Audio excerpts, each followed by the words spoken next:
అందరికీ నమస్కారం. నేను మీ ఉమా. అందరూ ఎలా ఉన్నారు? ఇప్పుడు పోలాండ్ దేశంలో క్రాకోలో ఉన్నాను.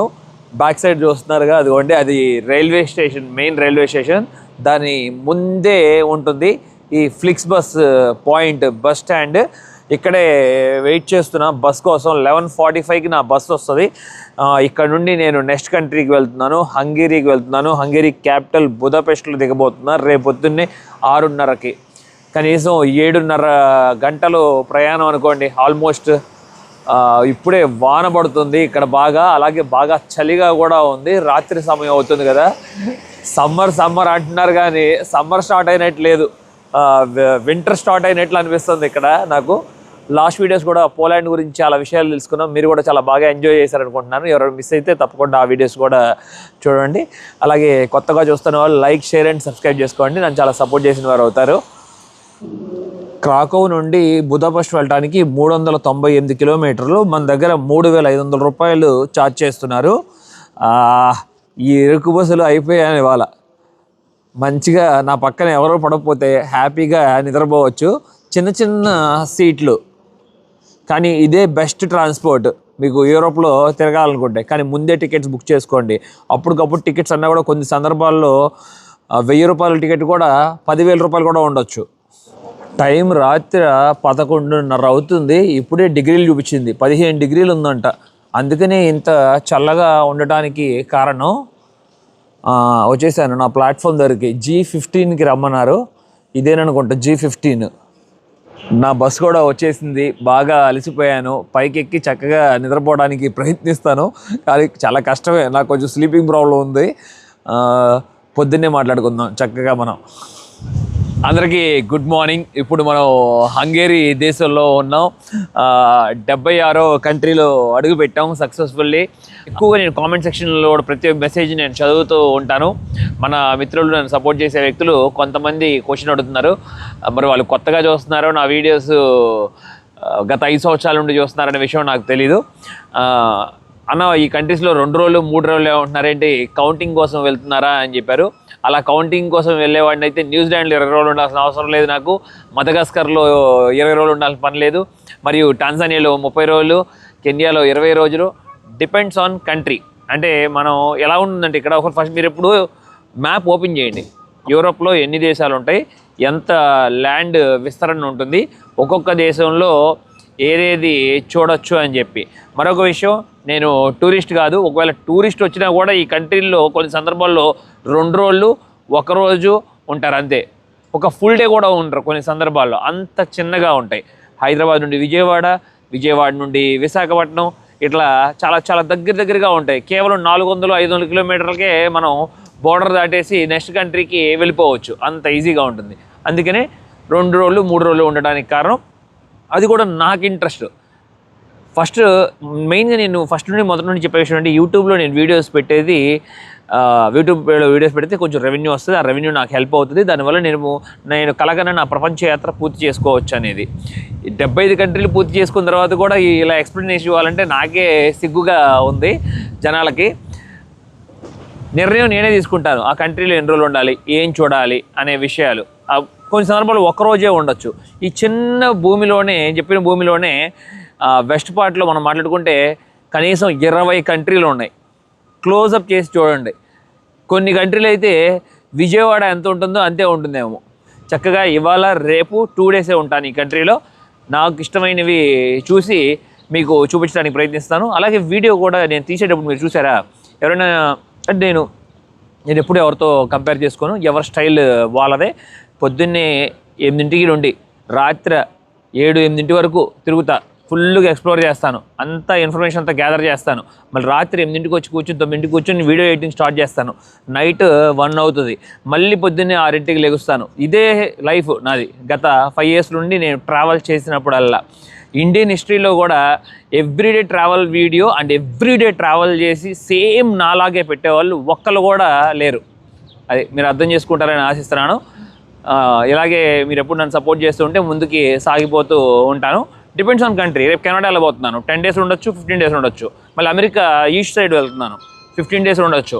అది ఒక్కొక్క కంట్రీలో నాకు ఇష్టమైనవి, నాకు నచ్చినవి నేను చూడాలనుకున్నవి చూసి అవి మీతో షేర్ చేసుకుంటూ ఉంటాను. ఇవాళ మనం చక్కగా హంగేరీని ఎక్స్ప్లోర్ చేద్దాం. రాజధాని బుదాపెస్ట్లో ఉన్నాం కదా ఇప్పుడు. నేను ఇప్పుడున్న ప్రదేశం ఎలిజబెత్ స్క్వేర్ అని పిలుస్తారు బుదాపెస్ట్లో. ఇక్కడ language main official language and Hungarian మాట్లాడతారు. అలాగే కరెన్సీ గురించి కూడా మాట్లాడుకుంటే ఫోరెంట్స్ అని పిలుస్తారు. ఇక్కడ ఒక్క ఫోరెంట్ మన మనీలో చెప్తే మీరు ఆశ్చర్యపోతారనుకుంటా. 25 పైసలు పెట్టుకుంటే వీళ్ళు ఫోరెంట్ ఇస్తారు. కంపేర్ టు అదర్ కంట్రీస్ ఇక్కడ చాలా రీజనబుల్గా ఉంటుందంట. అందుకనే ప్రపంచంలో ఎక్కడెక్కడో ఉండే వాళ్ళందరూ కూడా పార్టీ లైఫ్ మెయిన్గా ఇక్కడ ఎంజాయ్ చేయడానికి వస్తారు. లాస్ట్ టైం యువతకి ఆమ్స్టర్డామ్ ఎంత ఇష్టమో నెదర్లాండ్స్ అని చెప్పా కదా, సేమ్ ఇది కూడా అంతే. యూకే నుండి కూడా ఇక్కడికి చాలామంది వస్తారు జనాలు. మెయిన్గా కారణం ఏంటంటే అక్కడ వాళ్ళు బాగా ఇక్కడికి వచ్చేదే మెయిన్గా తాగడానికి, తిరగడానికి, ఎంజాయ్ చేయడానికి. క్లబ్బుల్లోకి, బారుల్లోకి, డిస్కోల్లోకి వెళ్ళి మామూలుగా షార్ట్స్ అని మనం వీడియోలు సినిమాల్లో వచ్చి వింటూ ఉంటాం కదా, వోడ్కా షార్ట్స్ అనుకుంటా. అవి ఆ ఊర్లో ఎగ్జాంపుల్ చెప్తున్నాను. 500 రూపాయలు ఉంటే ఈ ఊర్లో 100 రూపాయలకే వస్తుందంట. అంటే అంత డిఫరెన్స్ ఉంటుంది ఇక్కడ. ఈ దేశంలో జనాభా 95 లక్షల మంది నివసిస్తున్నారు. వాటిల్లో ఇక్కడ సిటీ రాజధానిలో మనం చెప్పుకుంటే 17,80,000 మంది ఉంటున్నారు ఇక్కడ. మరియు మెయిన్గా ఇక్కడ రిలీజియన్ కూడా క్రిస్టియానిటీని ఫాలో అవుతూ ఉంటారు. హంగేరీ దేశానికి 1000 సంవత్సరాల పైన చరిత్ర ఉండేది. అప్పట్లో నోమాడిక్ ట్రైబ్స్, అంటే ఇలా నోమాడిక్ అనేవారు ఒక ప్రదేశంలో ఉండరు, ఒక చాటు నుండి మరొక చాటుకి వలస వెళ్తూ ఉండేవారిని నోమాడిక్ ట్రైబ్స్ అని పిలుస్తారు. ఈ తెగవారు మగ్యార్స్ అని పిలుస్తారు. వాళ్ళు ఎక్కువగా ఇక్కడ వచ్చి సెటిల్ అయినట్టుగా చెప్తారు. 896వ సంవత్సరంలో అప్పుడు పుట్టింది ఈ హంగేరీ అనే దేశం. కరెక్ట్గా 1000వ సంవత్సరంలో మనం చెప్పుకుంటే చాలా వరకు మెల్లమెల్లగా ఈ దేశాల్లో అప్పుడు క్రిస్టియానిటీ మిషనరీస్ అన్నీ జరిగేవి. అప్పుడు చాలా వరకు రాజులు కూడా కన్వర్ట్ అవుతూ ఉండేవారు. కింగ్ స్టీఫెన్ I అని చెప్పి 1000వ సంవత్సరంలో క్రిస్టియానిటీని తీసుకున్నారు. ఆ తర్వాత మెల్లమెల్లగా ఈ కంట్రీయే పూర్తిగా ఇప్పుడు క్రిస్టియానిటీని ఫాలో చేస్తుంది. ఈ దేశాన్ని ఈ రాజు వంశీకులే 500 సంవత్సరాల పైన పరిపాలించారు. 16వ సెంచరీలో మాట్లాడుకుంటే ఆటోమన్ ఎంపైర్ వీళ్ళని మీద దండయాత్ర వచ్చి పూర్తిగా వీళ్ళని దోచుకుని వీళ్ళ రాజ్యం కూడా అప్పుడు కూలిపోయింది. ఈ దేశాన్ని 3 ముక్కలు చేసి పరిపాలించారు. సంవత్సరాలు జరుగుతూ ఉండగా ఒక్కొక్కళ్ళ చేతిలోకి మారుతూ ఉంది ఈ దేశం. చివరికి 2వ ప్రపంచ యుద్ధంలో కూడా చాలామంది చనిపోయారు. ఈ హంగేరీ వాళ్ళు కూడా మనం లాస్ట్ టైం చూపించిన క్యాంపులు ఉన్నాయి కదా, అక్కడికి తీసుకెళ్ళి కాల్ చేసి చంపేశారు ఆక్యుపేషన్ అప్పుడు జరిగినప్పుడు. ఫైనల్గా ఇక 1989లో ఈ ఐరన్ కర్టెన్ ఫెల్ అని చెప్పి హంగేరీ బికమ్ ఫ్రీ. 2వ ప్రపంచ యుద్ధం పూర్తయిపోయిన తర్వాత 1956లో వీళ్ళందరూ కమ్యూనిజంని అడాప్ట్ చేసుకోవడం స్టార్ట్ చేశారు. ఆ తర్వాత మళ్ళీ వీళ్ళు ప్రొటెస్ట్ చేసి అగైనెస్ట్గా పూర్తిగా అదంతా 1989లో పడిపోయింది. తర్వాత మళ్ళీ హంగేరీ దేశం పూర్తిగా ఫ్రీ అయింది. ఆ తర్వాత ఇప్పుడు డెమోక్రసీలో నడుస్తుంది. మనం ఇప్పుడు రాజధాని బుదాపెస్ట్లో ఉన్నాం. దీనికి మరొక నిక్నేమ్ కూడా ఉంది, ప్యారిస్ ఆఫ్ ద ఈస్ట్ అని పిలుస్తారు. మరొక ఇంట్రెస్టింగ్ అయిన విషయం ఏంటంటే మనం చిన్నప్పుడు రూబిక్ క్యూబ్తో బాగా ఆడుకునే వాళ్ళం, గుర్తుందా? దాన్ని సాల్వ్ చేయాలంటే తలప్రాణం తోక్కొచ్చేది. చాలామంది గివప్ ఇచ్చేసే వాళ్ళం కూడా. ఎక్కడో ఒకళ్ళు ఉంటారు కదా కొంతమంది ఇంటెలిజెంట్, వాళ్ళైతే సాల్వ్ చేసేవారు. 1974లో రూబిక్ క్యూబ్ని కనుగొన్నది ఇక్కడే హంగేరీ అతను. ఈ దేశంలో ఈ సిటీలో నేను ఎక్స్ప్లోర్ చేయడానికి డే పాస్ తీసేసుకున్నాను. ఇదిగోండి 24 గంటలు పనిచేస్తుంది ఇది. పొద్దున్నే దిగంగాలని 600 రూపాయలు నా దగ్గర ఛార్జ్ చేశారు. ఎన్నిసార్లు ఎక్కచ్చు, ఎన్నిసార్లు దిగచ్చు. హంగేరీలో మాత్రం తప్పకుండా తీసుకోకుండా మాత్రం ఎక్కద్దు, ఫైన్ గట్టిగా వేస్తున్నారు. ఈ టికెట్ చెక్ చేసే కలెక్టర్స్ ఎంతమంది ఉన్నారో. పొద్దున్నుండి 3 బస్సులు ఎక్కాను, 3 బస్సుల్లో నాకు టికెట్ కలెక్టర్స్ కనబడ్డారు. ఫైన్ కూడా వేశారు చాలామందికి, కొంతమంది టికెట్ తీసుకోకుండా ఎక్కితే. ఈ వెహికల్స్ చాలా బాగున్నాయి. ఇక్కడికి వచ్చిన టూరిస్ట్ అంతా ఈ ఎలక్ట్రిక్ వెహికల్స్ రెంట్ తీసుకొని చక్కగా సిటీలో ఎక్స్ప్లోర్ చేస్తున్నారు. చాలా బ్యూటిఫుల్గా ఉంది, పిల్లలకి చాలా ఫన్గా ఉంటుంది. ఈ రాజధానిలో ఒక అందమైన నది ప్రవహిస్తూ ఉంటుంది. దీనికి చాలా పెద్ద చరిత్ర ఉంది. 10 దేశాల మీదుగా ప్రయాణిస్తుంది. ఈ నది 2900 కిలోమీటర్ల పొడవు. ఇది జర్మనీ బ్లాక్ ఫారెస్ట్లో మొదలయ్యి కింద మాల్దోవాలో బ్లాక్ సీలో కలుస్తుందంట. అలాగే మెయిన్గా ఈ బుదాపెస్ట్లో ఇక్కడ కనబడుతున్న ఈ బ్రిడ్జ్ చాలా ఫేమస్. ఇక్కడ 1849లో ఇది కన్స్ట్రక్షన్ పూర్తయింది. 9 సంవత్సరాలు పట్టిందంట. ఇక్కడికి వచ్చిన వాళ్ళందరూ కూడా ఈ బ్రిడ్జ్ మీద వాక్ చేసుకుంటూ అవతల పక్కకి వెళ్తారు. అవతల పక్కన బుద్ధా క్యాసిల్ ఉంటుంది, బుద్ధా చూస్తారు. మీకు ఒక డౌట్ రావచ్చు, నాకు ఇప్పటిదాకా తెలియదు ఈ విషయం. బుదాపెస్ట్ అంటే ఏదో ఒక నేమ్ అనుకున్నాను, కాదు. రివర్కి యువతలు ఉండేదేమో పెస్ట్ అంట, రివర్కి అవతలు ఉండేదేమో బుద్ధ. ఈ 2 ఏరియాస్ని కలిపి పెట్టిన పేరే బుదాపెస్ట్. అలాగే ఇక్కడికి వచ్చిన టూరిస్ట్ అందరూ కూడా ఇక్కడ బోట్స్ ఉంటాయి, టూరిస్ట్ బోట్స్. ఈ దనూబ్ నది ఉంది కదా, దీంట్లో ప్రయాణిస్తూ చక్కగా వ్యూ చూస్తూ ఎక్స్ప్లోర్ చేస్తూ ఉంటారు. నైట్ టైం ఇంకా చాలా బాగా అనిపిస్తుందంట. చూడండి ఎంతమంది, వేల మంది టూరిస్ట్ ఉన్నారు బ్రిడ్జ్ మీద. 175 సంవత్సరాలు పూర్తి చేసుకుంటున్నా కూడా ఎంత స్ట్రాంగ్గా ఉందో చూడండి ఈ ఐరన్ కేబుల్ బ్రిడ్జ్. మరియు ఆ చివరికి వెళ్ళిన తర్వాత అక్కడ మనకు ఒక చిన్న కేబుల్ కార్ లాగా ఉంటుంది. ఆ కేబుల్ కార్లో కూడా ఎక్కి పైకి వెళ్ళొచ్చు. ఒక కొండలాగా ఉంటుంది, మీకు కావాలంటే స్టెప్స్ ఎక్కచ్చు, లేకపోతే అక్కడ పైకి ఎక్కి వ్యూ కూడా వెళ్ళి చూడొచ్చు. ఆస్ట్రియన్, హంగేరియన్, ఓటమన్, రోమన్ ఇలాంటి కింగ్డమ్స్ ఎంతోమంది ఈ నదిని ఉపయోగించుకుని ప్రయాణించేవారంట. అప్పట్లో ట్రావెల్ చేయటానికి ఎన్నో యుద్ధాలు జరిగినాయి. ఊహించుకుంటే మనం అర్థం చేసుకోవచ్చు. ఇదంతా కొండ ప్రాంతం, అడవి ప్రాంతం. ఇక్కడ ఈ నదుల్లో చెక్కతో తయారు చేసుకున్న బోట్లలో వందల వేల కిలోమీటర్లు ప్రయాణించి అప్పుడు యుద్ధాలు చేసుకునేవారు. చాలామంది రైటర్స్ కూడా ఈ నదిని ఆధారంగా తీసుకుని పాటలు కూడా పాడారంట. చాలా చరిత్ర ఉందని చెప్తున్నారు. మ్యూజిక్ విషయంలో కూడా ఈ నదికి అటాచ్మెంట్ కేవలం 1000 సంవత్సరాల క్రితమే స్టార్ట్ అయింది. ఇక్కడ ఈ దేశంలో పరిస్థితులన్నీ కూడా ఎంత డెవలప్మెంట్ చూడండి. గత 300-400 ఏళ్ల క్రితమే వీళ్ళు అద్భుతమైన బిల్డింగ్లు నిర్మించారు. అసలు ప్యారడైజ్ లాగా ఉండే బిల్డింగ్స్, కట్టడాలు. మనది కూడా కొన్ని వేల సంవత్సరాల చరిత్ర కదా, చాలా వరకు వెనకబడి ఉన్నాం అనిపిస్తుంది నాకు. ఇవన్నీ కట్టడాలు కానీ వీళ్ళ రిచ్ లైఫ్ చూస్తున్నప్పుడు ఒక ఇంటి రెంట్తోనే బతికేయచ్చు ఫ్యామిలీ. ఈజీగా 2.5 లక్షల నుండి 3 లక్షల రూపాయలు వస్తాయి రెంట్లు. 150 సంవత్సరాల క్రితమే ఈ బ్రిడ్జ్ నిర్మించారు. బ్రిడ్జికి ఎదురుగా ఒక పెద్ద కొండ ఉంటే ఆ కొండలో నుండి టన్నల్ తవ్వుకుంటూ వెళ్ళిపోయి రాళ్లతో పేర్చి చాలా దృఢంగా ఎంత అద్భుతంగా నిర్మించారో చూడండి. ఇప్పటికి కూడా అసలు చక్కగా ట్రాన్స్పోర్ట్కి ఎలా ఉపయోగించుకుంటున్నారో ఆ టన్నల్ని. మరియు పైన చూస్తే రాజకోటకి సంబంధించిన ఇంకా బిల్డింగ్స్ కూడా ఉన్నాయి ఆ నిర్మాణం పైన. ఎక్కడ చూసినా కూడా జనం బాగా వస్తున్నారు బుదాపెస్ట్కి. ఇక్కడ లవ్ లాక్స్, ఇక్కడికి వచ్చిన వాళ్ళందరూ కూడా ఇక్కడే లాక్స్ ఫిక్స్ చేసి ఇవ్వండి విషెస్ కోరుకుంటారు. కోరుకుని తాళాలని నదిలో విసిరేస్తారు. వాళ్ళ కోరిక కూడా నెరవేరుతుందని నమ్మకం వీళ్ళకి. ఈ దేశానికి పెద్ద చరిత్ర ఉంది. 1000 సంవత్సరాల్లో చాలా యుద్ధాలు జరిగినాయి. దాంట్లో మొదటి మనం మాట్లాడుకుంటే 1241 సంవత్సరంలో మంగోలియన్స్ వచ్చి ఇక్కడ అటాక్ చేశారంట. అప్పుడు ఉన్నారు 1241లో పూర్తిగా ఈ దేశాన్ని ధ్వంసం చేసేసారంట. చేసి చాలామందిని చంపేశారు. ఇక్కడ ఉన్న ఈ రాజు కూడా ఇక్కడ నుండి పారిపోయి క్రొయేషియా వెళ్ళిపోయాడంట. ఆ తర్వాత 1242లో ఆటోమేటిక్లీగా వాళ్ళు విత్డ్రా చేసుకున్నారంట. వాళ్ళు ఎందుకు విత్డ్రా చేసుకున్నారని ఆలోచిస్తే ఆ కింగ్ ఖాన్ అనే అతను, కింగ్ ఒగది అనే అతను చనిపోయాడంట. అందుకు విత్డ్రా చేసుకుని ఉండొచ్చు అని చెప్పి నమ్ముతున్నారు. ఆ తర్వాత ఇలాంటి ప్రాబ్లం ఎప్పుడు రాకూడదని చెప్పి ఈ కోటని నిర్మించారంట, బుద్ధ క్యాసిల్ని.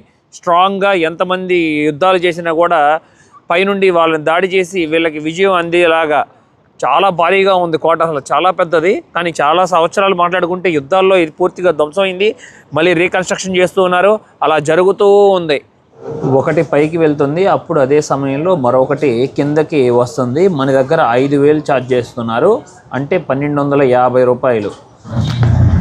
ఈ పైకి వెళ్తున్న కార్ ఎక్కి కూర్చున్నాను. ఇక్కడ నుండి కూడా వ్యూ చాలా చక్కగా కనబడుతూ బాగుంది. ప్యాలెస్కి వెళ్ళటానికి చాలా ఈజీ వే. మీకు ఒకవేళ నడిచి మెట్లెక్కాలంటే అలసిపోతారు, చాలా టైం కూడా వేస్ట్ అవుతుంది మీకు. కొండ పైన నది ఒడ్డున భారీ ఎత్తున ఈ కోటని నిర్మించారు 1250 సంవత్సరంలోనే. ఆ తర్వాత ఇక చాలా రాజులు మారారు, రాజ్యాలు మారినాయి.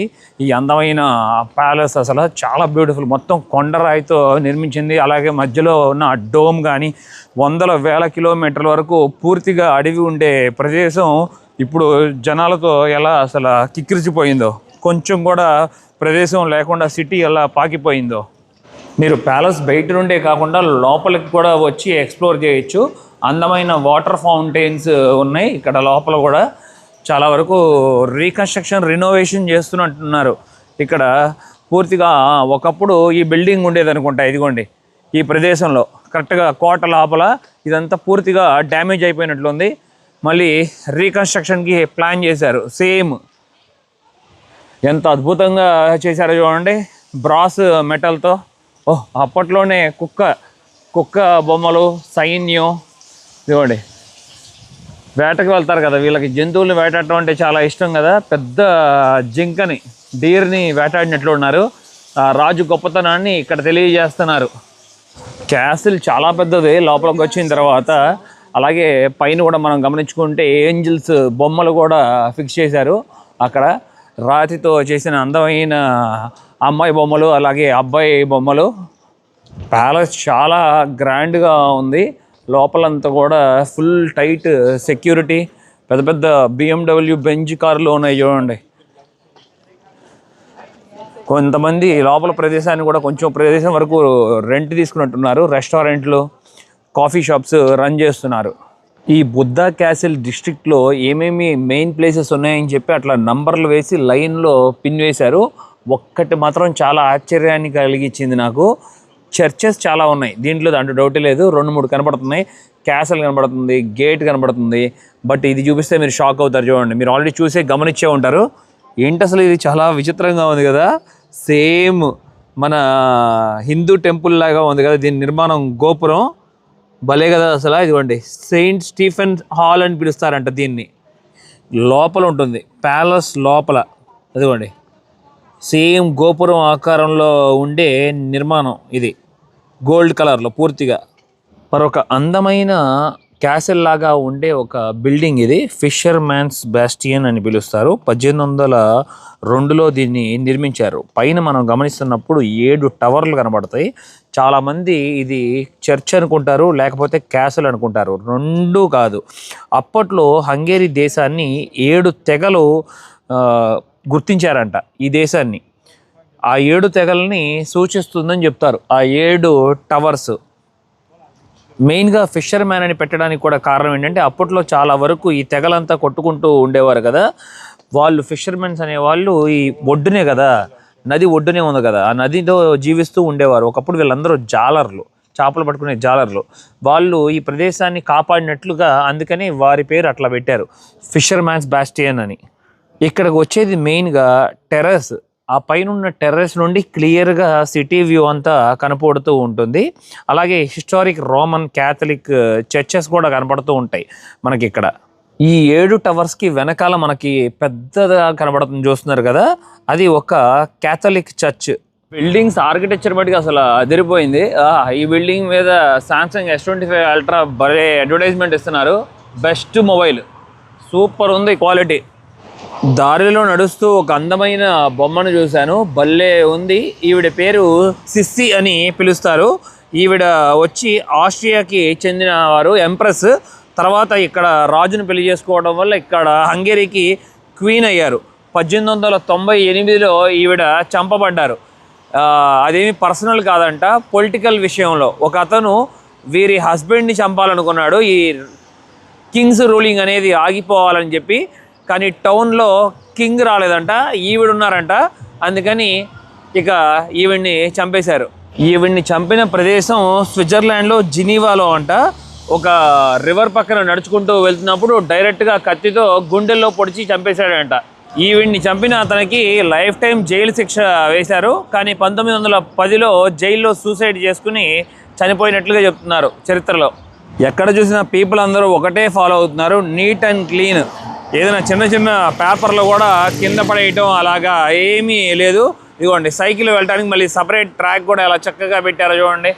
ఇటువైపు మళ్ళీ వాకింగ్ స్ట్రీట్స్ ఉంటాయి. మరియు ఈ వాకింగ్ స్ట్రీట్లోనే చాలా వరకు రెస్టారెంట్స్, బార్స్, పబ్బులు అన్నీ ఉంటాయి. ఇక పార్టీ ఫుల్ ఎంజాయ్ చేయడానికి బెస్ట్ ప్లేస్ బుదాపెస్ట్.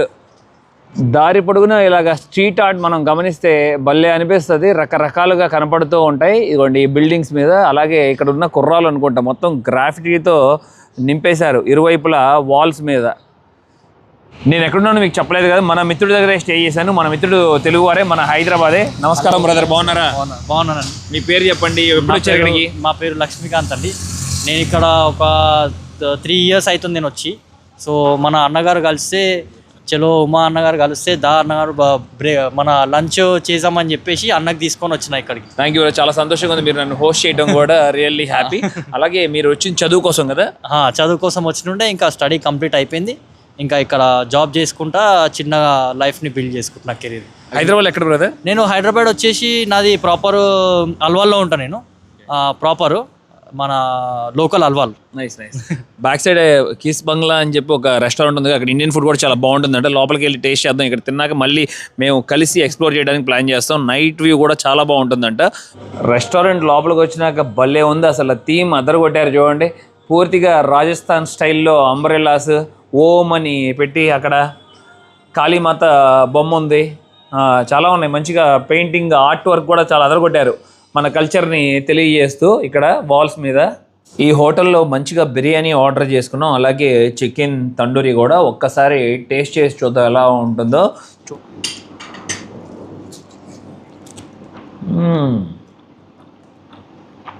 నోట్లో పెట్టుకోగలని భలే ఉంది. మంచిగా మసాలా గిసాలా అదరగొట్టాడు, సాఫ్ట్గా చేశారు, చాలా బాగుంది bro. Thank you very much. సిటీలో ఒక ప్రత్యేకమైన మెట్రో స్టేషన్కి వచ్చాను. 1896లో నిర్మించిన మెట్రో స్టేషన్ చూడండి, భూమి కింద ఎలా ఉందో. ఐరన్ పోల్స్ పెట్టి ఇప్పుడే ట్రైన్ కూడా వచ్చేస్తున్నట్టుంది మన కోసమే, కరెక్ట్ టైంలోనే. అదిగోండి, ఓ ఎంత చిన్నగా ఉందో చూస్తున్నారు కదా, పెట్లుగా ఉండి భలే ఉంది. సూపర్ ఉంది అసలు ఈ ట్రైన్. 129 సంవత్సరాలు పూర్తయినా కూడా ఇప్పటికీ ఈ ట్రైన్లు ఉపయోగిస్తున్నారు, రెనోవేషన్ చేసి. ఇంకా అలాగే ఉంది చూడండి. అప్పట్లో ఇవి టికెట్లు ఇచ్చే కౌంటర్లు అంట కింద. కేవలం చాలా చిన్న బాక్స్, జాగ్రత్తగా ఉండాలి, ట్రైన్ వస్తుందో లేదో చూసుకుంటూ ఉండాలి. కేవలం 3 పెట్లు ఉంటాయి అంతే. రాత్రి వేళల్లో జైంట్ వీల్ ఎలా తలతల మెరిసిపోతుందో చూడండి. పొద్దున్నే సమయం చూసుకున్నాం, ఇప్పుడు నైట్ వ్యూ చూస్తున్నాము. సిటీ మధ్యలో ఒక అద్భుతమైన లొకేషన్కి వచ్చాను. ఎదురుగా ఉన్నది మ్యూజియం. నేనున్న ప్రదేశాన్ని హీరో స్క్వేర్ అని పిలుస్తారు. వీడియో స్టార్టింగ్లో చెప్పా, మీకు గుర్తుంది కదా, అప్పట్లో ఒక 7 ట్రైబ్స్ ఈ దేశాన్ని కనుగొన్నారు, ఇక్కడ స్థిరపడ్డారు అని చెప్పి. నోమాడిక్ ట్రైబ్స్, ఒక చోట నుండి మరో చోటకి వలస వెళ్ళే తెగలు. ఆ తెగలు కరెక్ట్గా సంబంధించిన విగ్రహాలు, అలాగే రాజులు ఈ 1000 సంవత్సరాల్లో 896 నుండి మరియు 1896కి 1000 సంవత్సరాలు పూర్తి చేసుకుంటుంది కదా ఈ దేశం పుట్టి. మిలేనియం మాన్యుమెంట్ సెంటర్ అని కూడా పిలుస్తారు దీన్ని. Hungary founders, rulers, freedom fighters సంబంధించిన మాన్యుమెంట్స్ అన్నీ ఉంటాయి. గుర్రాలు, రథాలు ఎలా ఉండేవి మన చరిత్రలో, మన పురాణాల్లో, అప్పట్లో యుద్ధాల్లో ఉపయోగించినవి. సేమ్ దానికి తగ్గట్లుగానే వీళ్ళ చరిత్ర కూడా అంతేననుకుంటా. పైన చూడండి, రథాల మీద రాజులు యుద్ధం చేస్తున్నట్లు, దానికి సంబంధించిన వారికి సంబంధించిన హీరోస్, అలాగే కిరీటాన్ని పట్టుకున్న వాళ్ళు కొంతమంది. లెఫ్ట్ సైడ్లో ఉన్నది ఇది కూడా ఒక మ్యూజియం. ఇరువైపులా మ్యూజియం ఉంటుంది, మధ్యలో ఉంటుంది ఆ జీరో స్క్వేర్, ఆ మాన్యుమెంట్స్, ఆ వారియర్స్కి సంబంధించిన బొమ్మలన్నీ కూడా. గుర్రాల మీద స్వారీ చేస్తూ యుద్ధాలకి వెళ్ళి విజయం సాధించి వెనక్కి తిరిగి వచ్చేవారు అనుకుంటా. గొప్ప వాళ్ళందరివి ఇక్కడ పెట్టారు. ఈ రాజులు ముందు మనం ఇక్కడ చూసుకుంటే ఒక సమాధిలాగా ఉంది కదా ఆకారం మనకి. ఇది ఒక మెమోరియల్. అప్పట్లో ఈ హంగరీ కోసం చాలామంది వారియర్స్ అలాగే సోల్జర్స్ మరణించారు కదా, వారికి జ్ఞాపకంగా ఇది నిర్మించారు. హీరో స్క్వేర్ ఆపోజిట్లో ఉన్న వ్యూ చూడొచ్చు, లైట్లతో తలతల మెరిసిపోతుంది సిటీ అంతా కలకలలాడుతూ.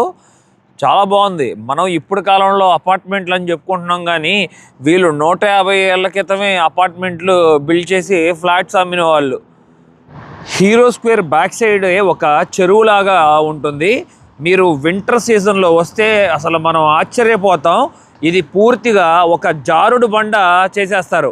చలికి వాటర్ అంతా ఫ్రీజ్ అయిపోయి ఐస్ అయిపోతాయి కదా, దీని మీద ఐస్ స్కేటింగ్ చాలా ఇష్టంగా చేస్తారు. వీళ్ళకి బాగా నచ్చే స్పోర్ట్. ఈ చెరువుకి ఆనుకునే ఒక క్యాసిల్ కూడా ఉంటుంది. ఆ క్యాసిల్ నీడ కరెక్ట్గా వాటర్ మీద పడుతున్నప్పుడు అసలు భలే ఉంది కదా, ఏదో కింద ఒక గ్లాస్ పెట్టినట్లుంది కానీ నాకు చెరువుని చూస్తున్నట్టు అనిపించట్లా. ఇక వింటర్లో ఈ బోట్స్ అన్నీ కూడా క్లియర్గా చేసేసి రైట్ సైడ్లో ఫుల్గా స్ట్రీట్ ఫుడ్ వచ్చేస్తుంది. నది దగ్గరికి వచ్చాను, రాత్రి వేళల్లో చాలా బాగుంటుందని, తలతల మెరిసిపోతుంది కదా. ఇటువైపు పార్లమెంట్ ఉంది, ఇదిగోండి చాలా బ్యూటిఫుల్గా ఉంది. పైన చందమామ కూడా ఎంత క్లియర్గా కనబడుతుందో, భలే ఉంది కదా. ఆ లైట్స్ వల్ల కలర్ఫుల్గా అదిరిపోయింది. ఈ పార్లమెంట్ని చాలా ప్లాన్గా వీళ్ళు నిర్మించారు. 1000 సంవత్సరాలు పూర్తి చేసుకున్న సమయానికి కరెక్ట్గా పూర్తి అయ్యేలాగా అప్పుడు ఇనాగ్రేట్ చేశారంట. 1896 123 మీటర్ల ఎత్తు ఉంటుంది ఇది. 691 రూమ్లు ఉంటాయంట దీని లోపల, ఈ పార్లమెంట్లో. ఈ అందమైన పార్లమెంట్లో 691 రూమ్లు ఉంటాయంట. 10 కోర్ట్ యార్డ్స్, 40 కిలోగ్రాముల ఆఫ్ గోల్డ్ అంట ఉపయోగించారంట డెకరేషన్కి. ఓరి బాబోయ్, అంటే లోపలికి కానీ మనం ఎవరికి ప్రవేశం ఉండదు ఈ పార్లమెంట్ లోపలికి. సంవత్సరానికి ఎప్పుడో ఒకసారి లోపల పంపుతారంట. లోపల కిరీటం ఉంటుందంట, రాజులు, అప్పటి రాజులు కిరీటం. ఆ కిరీటాన్ని చూడటానికి కొన్ని వేల మంది వస్తారంట సంఖ్య. నాతో మరొక మిత్రుడు జాయిన్ అయ్యారు. నమస్కారం బ్రదర్. బాగున్నారా? బాగున్నా. మీ పేరు చెప్పండి, ఎక్కడ ఊరు? నా పేరు కిషోర్, మాది నిజామాబాద్ డిస్టిక్. ఏం చదువుతున్నారు? నాది ఎంఎస్సి స్ట్రాటజిక్ బిజినెస్ మేనేజ్మెంట్. అయిపోయిందా? అయిపోయిందన్న. ఇప్పుడు జాబ్ సర్చ్ లో ఉన్నాను. డిజర్టేషన్ ప్రపోజల్ ఉంది. మంచి విషయం బ్రో. Thank you. చాలా సంతోషంగా ఉంది నాకు కూడా. థ్యాంక్ యూ, నాకు కూడా అంతే ఉంది. బ్రదర్ సాయంత్రం ఉద్యోగం ఫినిష్ చేసి ఇక నన్ను కలవడానికి వచ్చారు. ఇద్దరం కలిసి సరదాగా బయటకు వచ్చాం అలాగా. ఇక ఈ వీడియో ఎక్కడితో ఎండ్ చేస్తున్నా. నా ప్రయాణం మీకు నచ్చినట్లయితే లైక్, షేర్ అండ్ సబ్స్క్రైబ్ చేసుకోండి. నాకు చాలా సపోర్ట్ చేసిన వారు అవుతారు. Thank you, love you all, by.